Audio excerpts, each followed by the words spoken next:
Hello and welcome everyone for this video tutorial on gravitation chapter, and today's our topic is Kepler law. In previous class we have already discussed about the law of gravitation. ठीक है, हमने gravitation की equation के बारे में बात की थी, यूनिवर्सल लॉ ऑफ ग्रेविटेशन के बारे में हमने डिस्कशन किया था. आज हम जिस चीज़ पे डिस्कशन करेंगे that is Kepler's law. Kepler law के जब हम बात करते हैं, when we have a discussion about Kepler law, we all are basically talking about sun and the movements of the you can say planets around it. Copernicus, Galileo और पता नहीं कितने सारे साइंटिस्ट थे, उन सब ने एक सीक्वेंस दी, उन सब ने बताया कि कैसे मूवमेंट्स होती हैं. बहुत पहले सोचते थे कि अर्थ सेंटर पे है और अब सब गोल गोल गोल चक्कर लगा रहे हैं. Then came the theory that no, sun is at the centre and all are in the orbits. But when we studied it we found that the orbits in which they are circle, जो उसमें चक्कर लगा रहे हैं, वो एक circle path नहीं follow कर रहे. They are not following a circular path. What they are following is an eclipse. कुछ इस तरह का पाथ फॉलो कर रहे हैं. ठीक है, अब जब हम बात करते हैं सर्कल और eclipse में क्या फर्क है. अच्छा, I am talking about eclipse not eclipse. eclipse तो जब सन और मून अर्थ आ जाती है, सन और मून के बीच में तो एक दूसरे पर छाई पड़ते हैं. We call it solar eclipse and lunar eclipse. I am not talking about eclipse, I am not talking about ellipse. Okay, ELLIPS, ellipse. Now जब हम सर्कल की बात करते हैं, अगर सर्कल को एक ग्राफ पे बनाया जाए तो हमारे पास क्या मिलेगा. चारों डिस्टेंस इक्वल होंगे मेरे, तभी सर्कल बनेगा, बिकॉज रेडियस हमारी हर जगह पे सेम होती है सर्कल में. तो सर्कल की जो इक्वेशन बनती है that is x² + y² = a². You don't need to by heart these equations. अभी ये आपके रिलेशन में कुछ नहीं है, अभी just to understand this Kepler topic आपको ये पता होना चाहिए. ओके, सो सर्कल की इक्वेशन जो आती है हमारे पास that is x² + y² = a². Little bit of mathematics here. But when we are talking about ellipse, then in terms of ellipse we have situation as x² divided by a² plus y² divided by b² is equal to 1. ठीक है, अब जब यहाँ से b की value, b और a का relation create करते हैं तो हमें क्या मिलता है, b is equal to a² bracket में 1 minus e². ठीक है, अब ये e की वैल्यू जो होती है ये हमारी वैरी करती है 0 to 1 के बीच में. e की वैल्यू जो वैरी करती है वो वैल्यू वैरी करती है 0 से 1 के बीच में. और इस e को हम बोलते हैं इसेंट्रिसिटी. इस e को हम बोलते हैं इसेंट्रिसिटी. अब 0 से 1 के बीच में क्या मतलब है, अगर ये मेरा e 0 हो जाएगा, अगर e मेरा 0 हो जाएगा तो मेरा क्या बनेगा, एक सर्कल बनेगा. लेकिन e की वैल्यू जैसे जैसे 1 हाफ 0.5 अगर आप ऐसे रखते जाएंगे तो क्या बनेगा, मेरा एक एलिप्स बनेगा. ठीक है, अब एक एलिप्स के अंदर हमारे पास दो एक्सिस होते हैं, मेजर एक्सिस और minor axis. This is the major axis and this is the minor axis. ठीक है, ये मेजर एक्सिस हो गई, ये माइनर एक्सिस हो गई. मेजर एक्सिस को भी हमने दो पार्ट में डिवाइड किया क्योंकि आप अलग-अलग बुक्स में पढ़ोगे. Why I am telling this information, because if you will read this same topic in multiple books तो ये कुछ वर्ड्स यूज किए हुए होंगे, सो यू शुड नो ये वर्ड्स हैं क्या. ओके, सो ये मेरी पूरी है मेजर एक्सिस और ये पूरी है मेरी माइनर एक्सिस. ओके, अब अगर हम हाफ कर देते हैं तो ये मेरी semi major axis, semi major axis, semi minor axis, semi minor axis. ठीक है, बस एलिप्स के अंदर अभी आपके लिए समझ आने के लिए यही एक चीज थी. ठीक है, अब इस एलिप्स को उन्होंने कैसे यूज किया. एलिप्स के अंदर हम दो पॉइंट्स बना सकते हैं, फोकाई बना सकते हैं, किए जा सकते हैं. ठीक है, F1 और F2. अकॉर्डिंग टू द कैपलर की थ्योरी के अकॉर्डिंग सन हमारा F1 पे है, यहाँ हमारा सन बैठे हैं, सूरज चाचा बैठे हैं, and our planet be it earth, be it Mars और be it any other planet, that planet moves on this axis. इस एक्सिस पे हमारा प्लैनेट मूव करता है. तो when the planet is at this position, when the planet is at this position is known as aphelion. This position is known as aphelion. This is the largest distance. यहाँ पे सन और planet के बीच में distance बहुत ज्यादा है. It is maximum distance a planet can attain from the sun.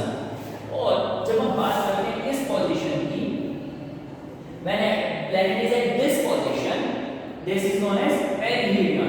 This position is known as perihelion, and at this position it is very near to the sun. At this position it is very near to the sun. So according to NCERT को अब पढ़ेंगे। So यहाँ तक information अगर clear हो गई तो अब आपको लॉज बहुत अच्छे से क्लियर हो जाएंगे। अब लॉ कहता है, first law, the orbit of a planet in an ellipse with the sun at one foci as shown in the figure, in the zero position of the sun। ठीक है, पहले यही कहता है कि यहाँ पे मेरा सन है और इस तरफ मूव कर रहा है हमारा प्लैनेट, जो भी प्लैनेट है वो इस एलिप्स में मूव कर रहा है।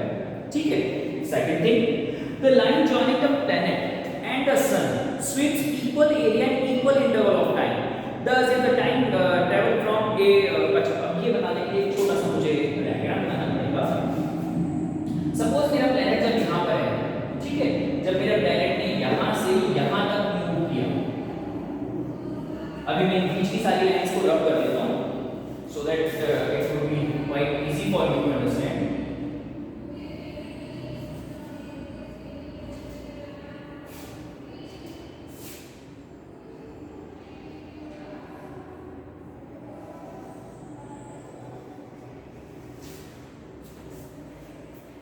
So this is my sun, okay. Kepler law कहता है कि जितना टाइम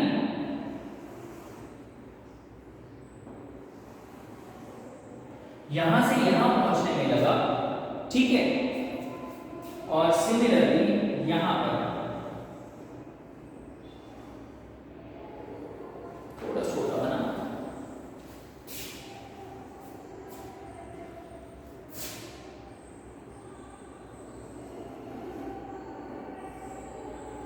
ठीक है। अगर हम दोनों के का एरिया निकालते हैं तो एक एरिया हमेशा इक्वल रहेगा, ठीक है, यही सेकंड लॉ कह रहा है। अब ये क्या कहना चाहता है कि यहां से यहां तक जाने में, चलने में प्लैनेट को बहुत टाइम लगा, ठीक है, बहुत धीरे धीरे चला, और यहां से यहां तक प्लैनेट मेरा बहुत जल्दी जल्दी चलेगा, ठीक है, क्योंकि जैसे ही प्लैनेट सन के पास आता है उसकी मूवमेंट एकदम से बढ़ जाती है, ठीक है, और जैसे ही दूर जाता है उसकी मूवमेंट कम हो जाती है। इस चीज को समझने के लिए थोड़ा सा रियलाइजेशन चाहिए दैट द समर सीजन, हमारे पास समर सीजन 3 महीने का होता है, और जैसे हमारे पास समर के अलावा बाकी के सीजन काफी लंबे टाइम तक होते हैं, ठीक है, जिसमें विंटर भी है, ऑटम भी है, सब कुछ आ जाता है हमारा। तो ऐसा क्यों होता है? बिकॉज समर सीजन कब आता है? जब अर्थ हमारी सन के सबसे ज्यादा नियरेस्ट होती है। So when the earth is at perihelion situation, the distance between earth and sun is very minimum, but when rest of the year our earth is typically moving through aphelion, so at this time the distance will be larger। ठीक है, तो सन से distance हमारा बहुत ज्यादा होगा, लेकिन movement planets की कुछ इस तरह होती है कि ये और ये डिस्टेंस मेरा, ये और ये एरिया हमेशा मेरा इक्वल होता है, ठीक है। तो होगा क्या कि मेरा प्लैनेट यहाँ से तो एकदम से फटाफट मूव करेगा, लेकिन जैसे वो यहाँ से जाएगा धीरे धीरे धीरे धीरे धीरे धीरे मूव करेगा, और फिर जैसे यहाँ आएगा फिर यहाँ पे एकदम से स्पीड इंक्रीज हो जाएगी, फिर यहाँ जाके धीरे धीरे and so on.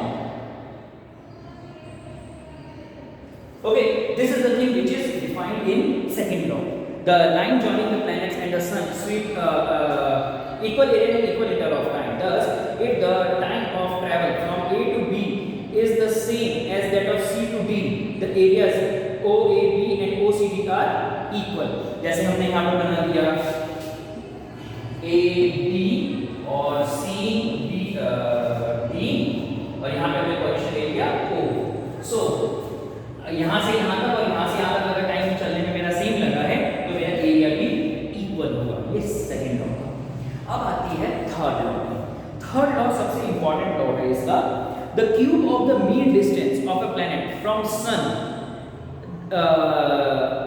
the cube of the mean distance of a planet from the sun is proportional to the square of the orbital time period. Okay, ये कुछ ऐसी सी स्टेटमेंट हो गई this statement is like, oh my God sir ये क्या आ गया, ये क्या बोल दिया, ये तो कुछ अलग चीज बोल दी। Okay now we don't need this thing, so I have to rub it off.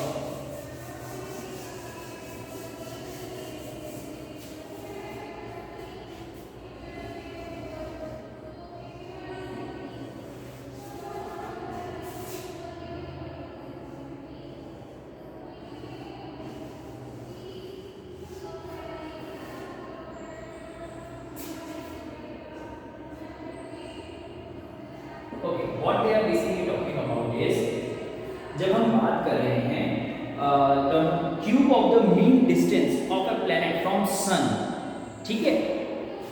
अब सपोज मेरा जो planet है वो है एपिथेलियम पे, ठीक है, that is it is at the farthest point from the sun।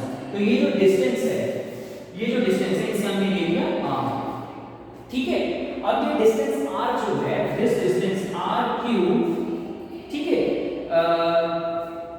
from the sun is proportional to the square of the orbital time period t, ठीक है। ऑर्बिटल का जो टाइम पीरियड है उसके लिए प्रोपोर्शनल होगा। तो इसको हमने अलग तरीके से लिखी है, तो इसको क्या दिया, square is equal to constant.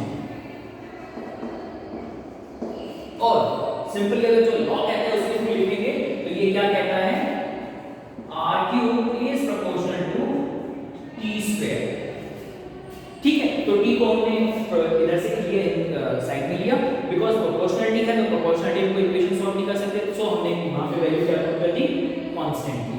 So r cube by t square is equal to constant. फिर भी इसका मतलब तो समझ नहीं आया, मतलब थोड़ा कंफ्यूजन क्रिएट कर रहा है, इस चीज को समझते हैं। अब ये क्या कहना चाहता है, it is important to note that Kepler could not give a theory to explain the motions of the planet. It was Newton who showed that the cause of the planetary motion is the gravitational force that the sun exerts on them. भले ही ये चीज Kepler ने बता दी थी, but Kepler इसको explain नहीं कर पाए थे। इस चीज को एक्सप्लेन किसने किया, Newton. That's why in the previous video I told you Newton was not just कि एप्पल सर पे गिरा और काम हो गया। Newton worked very hard and he gave so many of things on which still our gravitation and normal theory of physics are working. So what happened here, next line come very, so it was Newton who showed that the cause of the planetary motion is the gravitational force that the sun exerts on them. Okay, so Newton used the Kepler's third law to calculate the gravitational force of attraction. अब gravitational force of attraction को calculate करने के लिए Newton ने Kepler law को exploit किया, उन्होंने उसको अच्छे से यूज किया, स्टडी किया और फिर उसको यूज किया, ठीक है। कैसे, a simple argument goes like this, we can assume that the planetary orbits are circular. अब सोचो कि प्लैनेटरी ऑर्बिट हमारी सर्कुलर है, अभी हमने क्या है, एलिप्स मान लिया, ठीक है। बट अगर एलिप्स ना मान के अगर हम सिर्फ सर्कुलर मानते हैं, एलिप्स ना लेके अगर हम उसे सर्कुलर लेते हैं तो हमारे पास रेडियस फिक्स हो जाएगी, ठीक है। ये सन है, ये प्लैनेट है, ये फिक्स हो गई, ठीक है। So suppose orbital velocity is v and the radius of orbit is r। Orbital velocity मतलब जिस वेलोसिटी से वो प्लैनेट मूव कर रहा है, ठीक है, उस ऑर्बिट के अंदर मूव कर रहा है, सो ऑर्बिटल वेलोसिटी। सो ऑर्बिटल वेलोसिटी हमारे पास क्या आ गई, v, और रेडियस क्या है, जो डिस्टेंस है that is r। Okay, so इसको उन्होंने क्या यूज किया, then the force acting on the orbiting planet is given by, force जो लगी that is F is proportional to v square by r। So force is proportional to v square by r, ये Newton ने बता दिया, ठीक है। इस चीज को उन्होंने किया। अब ये चीज आई कहां से, इस चीज को अगर हम बात करते हैं, सो जब हमने बात की थी मोशन, सेंट्रीपिटल मोशन की बात की थी, तो सेंट्रीपिटल मोशन में हमारे पास क्या आता है कि सर्कल में मूव कर रहा है, ठीक है। अगर कोई चीज सर्कल में मूव कर रही है तो वो सर्कल में क्या मूव कर रही है, वो सर्कल में सर्कमफेरेंस को कंप्लीट कर रही है ना, वो सर्कमफेरेंस को कंप्लीट कर रही है। सर्कमफेरेंस का एरिया क्या होता है हमारे पास, 2 पाई r। सो 2 पाई r की जब हम बात करते हैं और एक पर्टिकुलर टाइम में कंप्लीट करेगा तो t, this is equal to v, जैसे हम बोलते हैं velocity speed is equal to distance upon time, ये फॉर्मूला था हमारा। सो वेलोसिटी में क्या आ गया, डिस्प्लेसमेंट अपॉन टाइम। और यहाँ पे डिस्प्लेसमेंट क्या हो रही है, 2 पाई आर, यही डिस्टेंस उसने मूव किया, टाइम कितना लिया t इस डिस्टेंस को कवर करने में, तो that will be my velocity. ये इजी से सिचुएशन है, ये तो हमें पता है, ये हम ऑलरेडी स्टडी कर चुके हैं। अब इसी चीज को उन्होंने आगे यूज कैसे किया,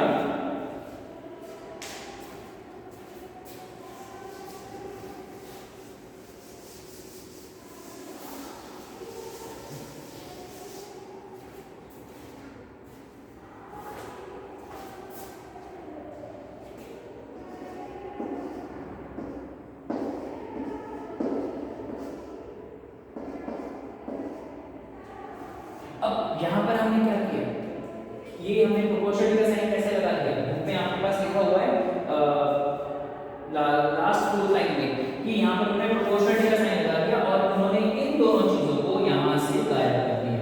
नाउ गायब कैसे किया, because 2 is a constant value, हटा सकते हैं, pi is a constant value, उसे भी हम इग्नोर कर सकते हैं। सो बेसिकली इग्नोर नहीं किया, कांस्टेंट है, इन्हें यहाँ से हमने हटा दिया और इन सबको स्क्वायर कर दिया। तो ये अभी स्टेटमेंट मेरे पास कांस्टेंट है, कांस्टेंट हटा के मैंने प्रोपोर्शनलिटी का साइन लगा दिया। So v square is proportional to r square upon t square, ये मेरी इक्वेशन बन जाती है यहाँ से। ठीक है, इसी को हमने इसमें ट्रांसफॉर्म कर दिया। नेक्स्ट इसमें आता है, अब इसी चीज को हम अलग तरीके से थोड़ा और भी लिख सकते हैं। अगर मैं इसी सिचुएशन में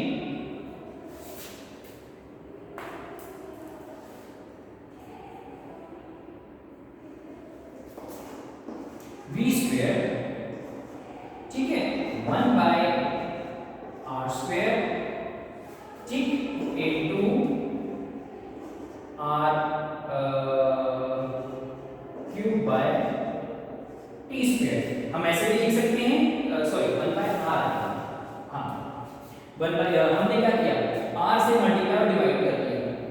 when we divided and multiplied with r, what we receive is 1 by r into r cube by t square, because a का यहाँ पे मल्टीप्लाई हो गया। ठीक है, सो 1 by r आ गया मेरे पास, r cube by t square। लेकिन हमें पता है ये इसके बारे में कि ये मेरा क्या होता है, अभी हमने यहाँ पर लिखा था इज कांस्टेंट। सो अगर मैं यहाँ से ऐसे करूँ, r cube by t square is equal to 1, ये हमें कैप्टन ने दिया हुआ है, कैप्टन ने ये चीज बताई है r cube by t square is equal to 1। सो हमने इसकी वैल्यू यहाँ पे पुट की, तो जैसे मैं इसकी वैल्यू 1 पुट करूंगा यहाँ पर, क्योंकि प्रोपोर्शनलिटी में तो हम इसे डिफाइन कर सकते हैं। So v square is proportional to 1 by r। अब दिस बिकॉज़ मल्टीप्लाई बाय 1 है तो उसकी कोई वैल्यू लॉजिक नहीं बचेगा उसको रखने के लिए। सो बाय कंबाइनिंग बोथ, अब हम यहाँ पे क्या करेंगे, फोर्स की इक्वेशन को इससे कंपेयर करेंगे। हमारे पास फोर्स की इक्वेशन क्या थी, F is equal to, sorry, F is proportional to v square by r। इन दोनों को अगर हम कंपेयर कर देते हैं, कंपेयर करने का मतलब मैंने v स्क्वायर की वैल्यू यहाँ पे रख दी, ठीक है, तो v स्क्वायर की वैल्यू यहाँ पे रखते क्या हो जाएगा मेरे पास, F is proportional to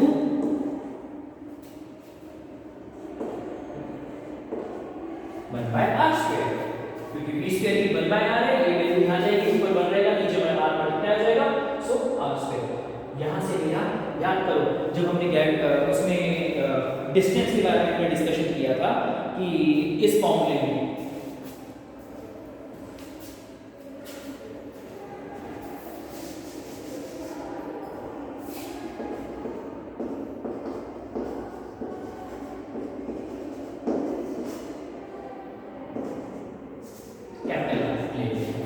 हमने यहाँ पे r रखा था, तो ये r की वैल्यू कहाँ से आई थी, ये सॉरी r स्क्वायर, ये r स्क्वायर कैसे हुआ था, हमने यूज कैसे किया था, हमने तो वहाँ पे पढ़ा था f is proportional to 1 by r square या u स्क्वायर जैसे जो भी आप लेना चाहो। सो ये कैसे आया था, ये हमारा यहाँ से आया था, ठीक है, यही कैपिटल लॉ है और यही चीज आपको पता होना चाहिए, ये चीज कैसे हुई, understood.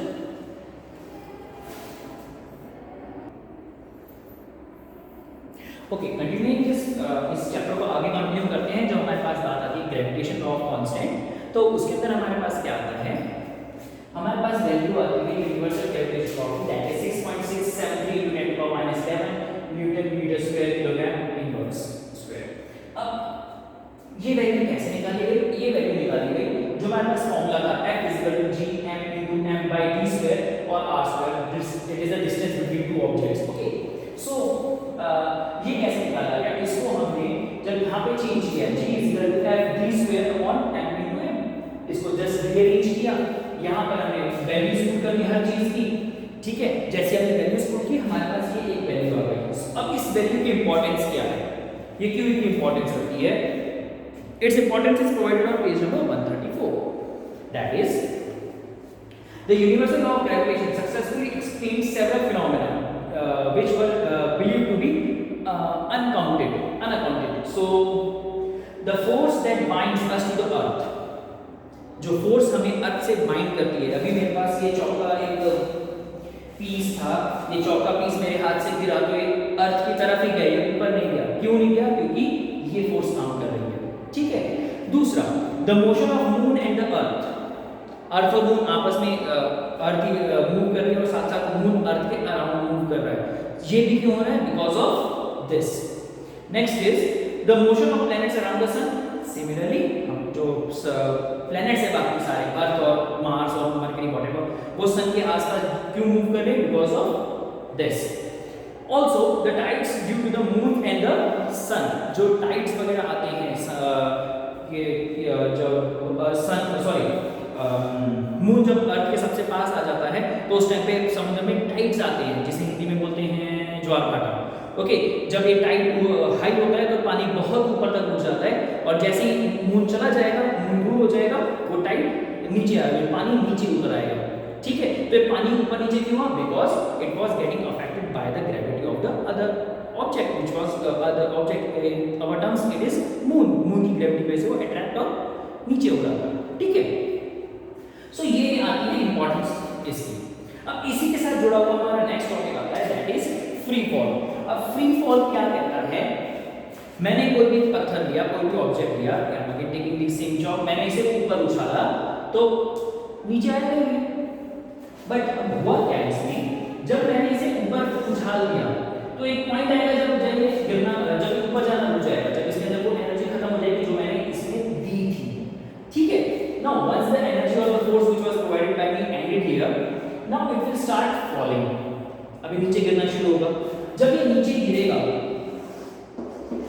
It is falling only because of the gravity, it is falling only because of the gravity. अब इस टाइम पर इस पे और कोई फोर्स काम नहीं करेगी अदर देन ग्रेविटी। सो ये नीचे आएगा, अब ना तो इसकी डायरेक्शन चेंज होगी, कभी आपने देखा है कोई चीज ऊपर से नीचे गिरी तो एकदम से पहले यहाँ थी फिर यहाँ ऐसे आगे गिरे नाचते हुए, नहीं, it's not possible. So what is happening here is, जो भी ऊपर गया वो नीचे आएगा, अब वो नीचे आ रहा है तो उसमें डायरेक्शन चेंज नहीं हो सकती, there can't be any change in direction, और बट किस चीज में चेंज होगा, उसकी वेलोसिटी में चेंज होगा, उसकी वेलोसिटी में चेंज होगा, उसकी वेलोसिटी बढ़ती रहेगी लगातार, ठीक है। जैसे हमें पता है यहाँ से गिरा है तो धीरे वेलोसिटी कम होगी, जितना ऊंचाई पे जाएगी, ऊंचाई हाइट से गिरेगा उतनी ज़्यादा उसकी वेलोसिटी हो जाएगी जब वो अर्थ को टच करेगा। अब ये वेलोसिटी चेंज कैसे हो रही है, सबसे पहले जो गिरने का प्रोसेस हो रहा है इसे हम बोलते हैं फ्री फॉल, जो गिरने का प्रोसेस हो रहा है ये है फ्री फॉल, ठीक है। और इस फ्री फॉल के बीच में क्योंकि वेलोसिटी लगातार चेंज हो रही है तो यहाँ पर जो आता है वो आता है मेरे पास छुटका g, that is small g। This small g is abbreviated for acceleration due to gravity. This small g is termed for acceleration due to gravity. ठीक है, अब हम यहाँ पे दो चीजों को रिलेट करेंगे।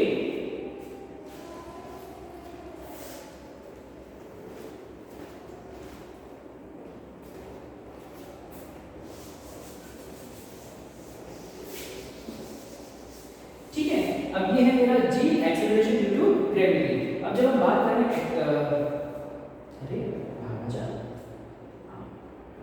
जब हम बात करते हैं फोर्स की, तो ये भी फोर्स है, फोर्स इक्वल g m/d², ठीक है। अब सपोज मैंने एक ऑब्जेक्ट था, कोई भी ऑब्जेक्ट मैंने ऊपर से छोड़ दिया, वो नीचे गिर रहा है, ठीक है। अब उसके ऊपर फोर्स कौन सी लगेगी, ठीक है। हमें पता है फोर्स का फॉर्मूला, जय माता दी, याद करो, F = m × a, ये हमारा फॉर्मूला था, ठीक है।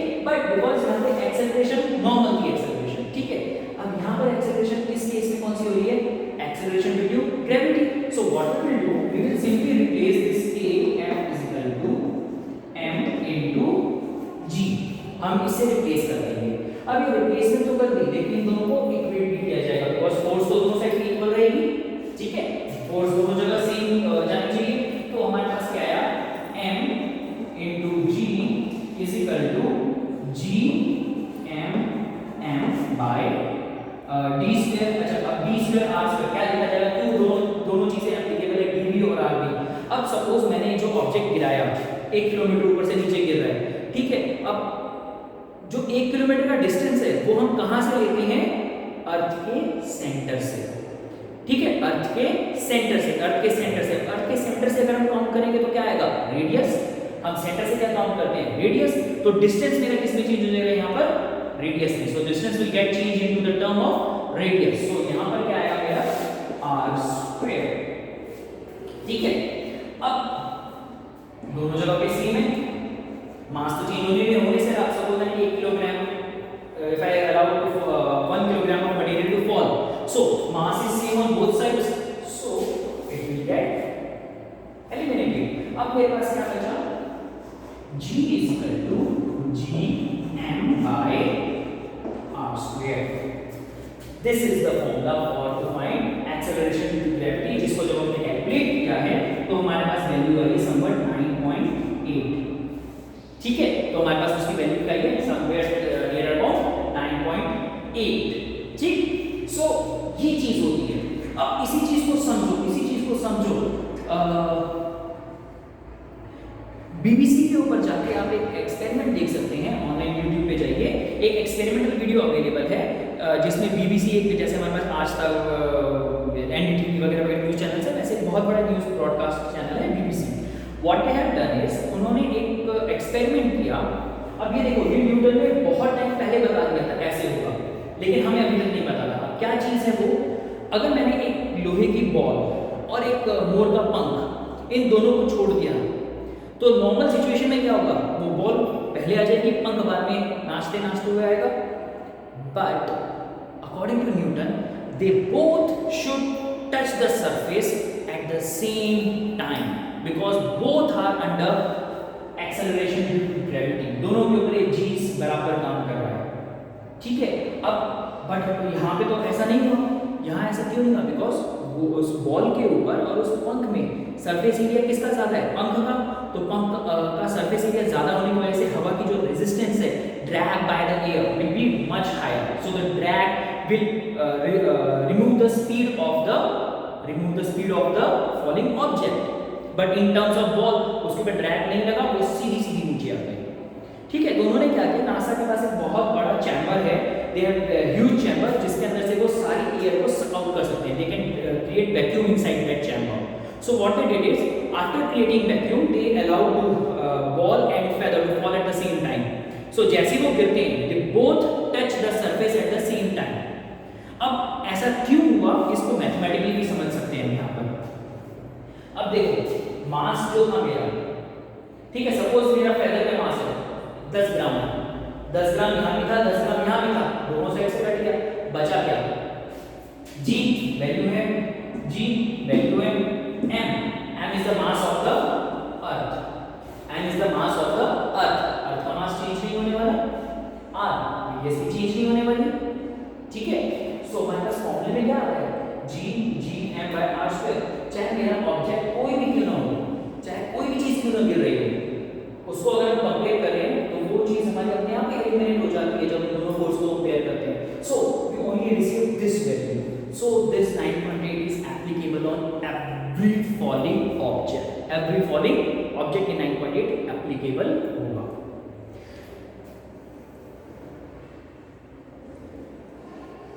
ओके, इसके बाद जब हम आगे जाते हैं तो हमारे पास आता है ये वैल्यू g की कैसे बनी। Okay, page number 135, page number 135 पे आपको बहुत अच्छे से एक्सप्लेन्ड है कि ये g की वैल्यू कैसे निकाली गई, जहां पे हमें g इस वैल्यू को भी पुट किया गया है, मास ऑफ अर्थ भी दिया गया है, रेडियस ऑफ अर्थ भी दिया गया है।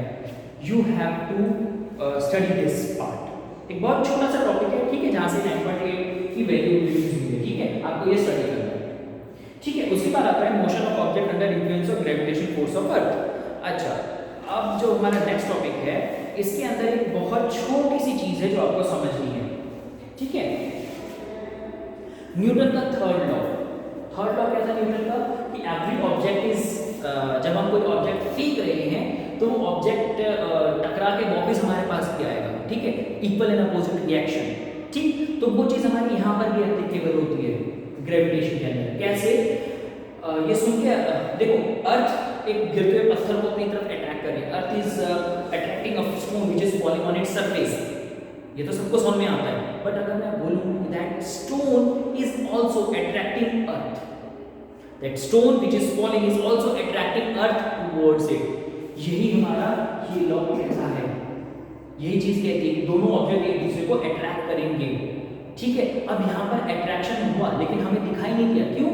क्योंकि as compare to the mass of the earth वो स्टोन कहीं एग्जिस्ट ही नहीं करता, ठीक है। तो उसकी जो फोर्स लगी उस स्टोन की वजह से वो इतनी छोटी है कि वो बियॉन्ड कैलकुलेशन, मैंने कैलकुलेट भी नहीं कर पाएंगे उसको ढंग से, ठीक है। So that is the reason यहाँ पर हमारे पास क्या आता है कि दोनों एक दूसरे को अट्रैक्ट कर रहे हैं, बट अट्रैक्शन के अलावा साथ ही साथ क्या हो रहा है कि जो स्टोन की थ्रू जो फोर्स लग रही है वो बहुत कम लग रही है as compare to the force which is applied by the gravity of earth, attraction by the earth. Okay, so यहाँ पर हमारे पास आ जाते हैं कुछ फॉर्मूलेस। ये फॉर्मूले आपने ऑलरेडी स्टडी किए हुए हैं।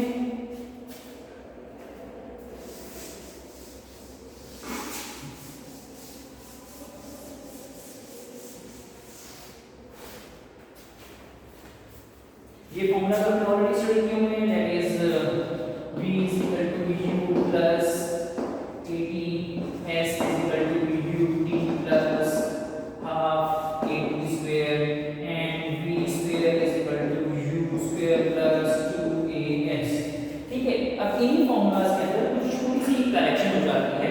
वो करेक्शन क्या है? ये फॉर्मूला जब हम ग्रेविटेशन के केस में यूज करेंगे तो हम हर जगह एक्सेलरेशन को, नॉर्मल एक्सेलरेशन को चेंज करेंगे, acceleration due to gravity, that is v is equal to u plus gt, ठीक है। s is equal to ut plus half gt square, okay, and last one is v square is equal to u square plus 2gs, ठीक है। हमने a को s से replace कर दिया g से, और अब ये फॉर्मूलाज हमारे इस्तेमाल होंगे न्यूमेरिकल्स को सॉल्व करने के लिए, कहां पर? ग्रेविटेशन पर, ठीक है। इसी के साथ हमारा लास्ट जो टॉपिक बचता है इस चैप्टर का, न्यूमेरिकल्स। ऑब्वियसली आपको प्रैक्टिस करनी है, जो नहीं आते please give me the question, I will help you in solving them, but you have to try them first, ठीक है। न्यूमेरिकल में यही चीज होगी और बिल्कुल वैसे ही होगा जैसे हमने पहले किया था। अब इस न्यूमेरिकल के इस फॉर्मूले को सॉल्व करते हुए हमारे पास इसके अंदर क्या नहीं है? डिस्टेंस नहीं है। इसके अंदर हमारे पास क्या नहीं है? वेलोसिटी, इनिशियल वेलोसिटी नहीं है। इसके अंदर हमारे पास टाइम नहीं है। तो एक एक वेरिएबल हटाने की वजह से हम उस चीज को सॉल्व कर पा रहे हैं। उसी तरह यहाँ पर भी हमारे पास वही चीजें मिसिंग हैं, तो उन्हीं चीजों की यूज करके हम इन न्यूमेरिकल्स को सॉल्व करेंगे, ठीक है। अब जब हम बात कर रहे हैं, यहाँ पे दो टॉपिक आते हैं, दैट इज मास और वेट ना। हमें पता होना चाहिए जब हम मास की बात कर रहे हैं किसी भी चीज में, तो मास हर चीज का फिक्स है। Every object has a fix mass, every object has a fix mass which is not going to change, वो कभी भी चेंज नहीं होने वाला, ठीक है। वो मास हमारा कभी भी चेंज नहीं होगा। कुछ है तो नहीं गया? नहीं। ओके, सो जब हम मास की बात करें तो मास का मतलब है वो कोई भी मटेरियल जो कि उसके अंदर भरा है। मेरी बॉडी में मास है, क्यों है? और वो मास मेरा चेंज नहीं हो सकता। कोई भी ऑब्जेक्ट विदाउट मास नहीं हो सकता। इवन हम जब बात कर रहे हैं थर्ड चैप्टर में, जब हम इलेक्ट्रॉन्स को स्टडी करेंगे, अभी हम एटम को स्टडी करेंगे, तो हम बोलते हैं एटम का भी मास है। एटम तो सबसे छोटी चीज है, जब उसका भी मास हो सकता है तो हम तो बहुत बड़े हैं उसके कंपैरिजन में, ठीक है। तो मास किसी भी ऑब्जेक्ट का कम नहीं हो सकता, और मास चाहे आप यहाँ पर कैलकुलेट करो, चाहे आप वर्ल्ड के किसी लोकेशन पे या यूनिवर्स में किसी जगह कैलकुलेट करो, it doesn't matter where you are calculating it, the mass is going to be same, the mass is going to be same. But in terms of weight, जब हम वेट की बात करते हैं तो वेट हमारा वेरी करता है, वेट हमारा वेरी करता है। अब वेरिएशन क्यों आता है, इस चीज को समझो पहले। तो वेरिएशन आने का मतलब क्यों है? क्योंकि जब हम अर्थ की बात करते हैं, ठीक है, जब हमने अर्थ की बात की, हमने जो इस फॉर्मूले की बात की g = gm/r²,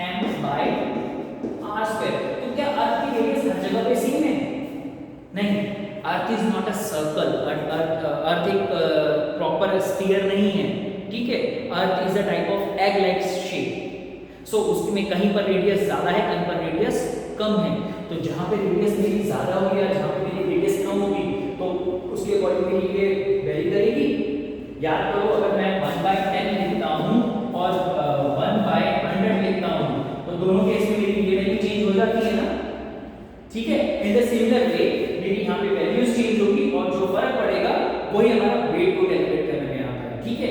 तो हमारे पास जनरली फॉर्मूला क्या बनता है वेट का, जो हम बात करते हैं W = m × g, ठीक है, क्योंकि ये हमारा फोर्स से रिलेटेड चीज है, ये हमारा किससे रिलेटेड है? फोर्स के ऊपर। अब फोर्स कहां से आई? वेट तभी है जब वो ग्रेविटी की वजह से पुल किया जा रहा है, किसी भी ऑब्जेक्ट का वेट है जो उसको ग्रेविटी की वजह से पुल किया जा रहा है, तो अगर पुल किया जा रहा है तो उसमें फोर्स लगेगी। अब फोर्स लगेगी तो फोर्स का फॉर्मूला क्या है? ma को हमने मात्रा को चेंज कर दिया mg में, सो यहां पे क्या है हमारे पास? W = m × g, ठीक है। This is the term about weight. Now what you have to do here is your today's homework is to study about the mass, the difference between gravity of you can say small g of earth and the moon। अर्थ और moon के बीच में जो difference है वो आपको पता करना है, ठीक है। यही आज का काम है और ये आपका लास्ट टॉपिक है, because according to CBSE thrust and pressure वगैरह आपके सिलेबस से एक्सट्रैक्ट कर दिए गए हैं, तो वो इन मिड टर्म्स के बाद उसके ऊपर बस एक डिस्कशन करेंगे, थोड़ा बहुत आपको नॉलेज होनी चाहिए उसके बारे में। That's it, thank you for the day, have a good day.